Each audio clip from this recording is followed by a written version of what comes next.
गायब होती गई, कब्ज़ा ग्रुप के हाथों चली गई, और जो कराची की जो ब्यूटी थी उसको हमने मुसलसल नीचे जाते देखा।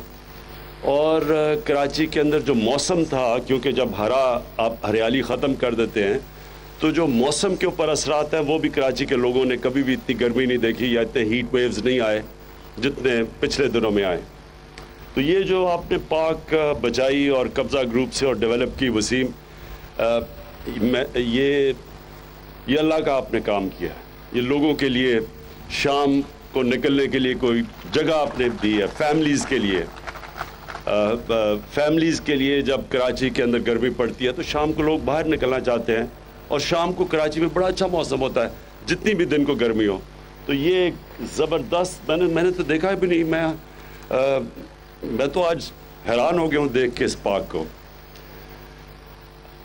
कराची के लोगों के लिए ये बड़ा ज़रूरी है हम कि कराची के अंदर ग्रीन एरियाज़ को बचाएं, और जिधर हम हो सकता है मज़ीद और ग्रीन एरियाज़ को डेवलप करें। बच्चों के लिए खेलों की ग्राउंडें कराची के अंदर होनी चाहिए। मुझे जावेद मियादाद अगले दिन मिले थे, वो कहते थे कि जब वो खेलते थे क्रिकेट, तो जो वो ग्राउंडें थी उनके ऊपर भी कईयों के ऊपर कब्जे हो चुके हैं। तो इसलिए ये ज़रूरी है, ये हमारे बच्चों के लिए, आने वाली नस्लों के लिए सिर्फ यही नहीं कि उनको खेलों की ग्राउंडें मिलें, बट ये भी कि एक माहौल अच्छा मिले जिधर पार्क्स हो। तो ये एक जो पार्क बनाई, इसका मैं समझता हूँ कि कराची के लोगों के लिए एक ज़बरदस्त काम किया आपने। और मैं ये आगे भी कहूँगा कि अब से हमने फ़ैसला किया है कि शहरों को हमने ऊपर जाने देना है, बिल्डिंग्स को ऊपर जाने देना है। और उसकी वजह ये है कि क्योंकि जब बिल्डिंग्स फैलती हैं तो ये जिन एरियाज़ के ऊपर आपने ग्रीन एरियाज़ बनाने होते हैं वो सारे ख़त्म हो जाते हैं। और आप अगर कराची में ऊपर जहाज़ में आ रहे हो तो इस तरह लगता है कि कंक्रीट का स्लैब पड़ा हुआ है। तो जब एक कंक्रीट होती है, जब सीमेंट होता है, उसके ऊपर धूप पड़ती है, गर्मी बढ़ जाती है। तो ये जो पार्क्स हैं, इनके लिए और ज़्यादा काम करना चाहिए। और हम जो इंशाअल्लाह 10 अरब दरख्तों का हमारा टारगेट है सारे पाकिस्तान में अगले 5 सालों में, मैंने अपने जो हमारे एनवायरनमेंटल मिनिस्टर हैं अमीन असलम, उनको कहा हुआ है कि सिटी गवर्नमेंट के साथ मिलकर कराची में और सूबाई गवर्नमेंट के साथ मिलकर बाकायदा सारे सिंध के अंदर ये बहुत ज़रूरत है दरख्त उगाने की। जो जंगलात भी थे सिंध में, वो हमने जब सर्वे किया है तो वो जंगलातों के ऊपर भी कब्ज़ा हुआ है और बड़े बड़े जंगलात काटे गए हैं सिंध के अंदर।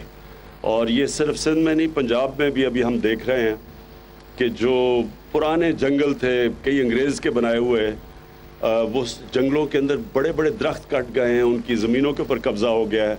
एक कोई कंपनीज़ के नाम के ऊपर, लीजिंग के नाम के ऊपर वो जंगलात सफाई काट के तो उनके ऊपर काश्त के लिए ताकतवर कब्ज़ा ग्रुप ने वो ऑक्यूपाई किया है। ये सबको पता होना चाहिए कि पाकिस्तान इस वक्त दुनिया में 8 नंबर पे है वो मुल्क जो सबसे ज़्यादा मुतासर, जो 10 मुल्क जो सबसे ज़्यादा ग्लोबल वार्मिंग से मुतासर होने वाले हैं, उनमें पाकिस्तान का नंबर 8 है। इसका बड़ा सीरियस कॉन्सिक्वेंसेस हैं आगे। और हमारी आने वाली जो नस्लों के लिए अगर हमने अभी से दरख्त उगाने ना शुरू किए, ग्रीन एरियाज़ ना बचाए, तो ये आगे हमारी नस्लें कभी माफ़ नहीं करेंगी कि हमने उनके फ्यूचर से जो हम करेंगे। तो ये एक बड़ी कैंपेन शुरू हुई है और मैं सारे पाकिस्तानियों को कहता है इसके अंदर शिरकत करें।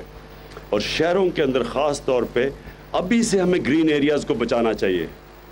मैं तो बल्कि ये कहता हूँ कि जो अभी बचे हुए हैं इलाके, उनके ऊपर गवर्नमेंट्स को फ़ैसला करना चाहिए, उनको रोक देना चाहिए कंस्ट्रक्शन, और वहाँ सारी जगहों के ऊपर दरख्त उगाने चाहिए, पार्क्स बना देनी चाहिए।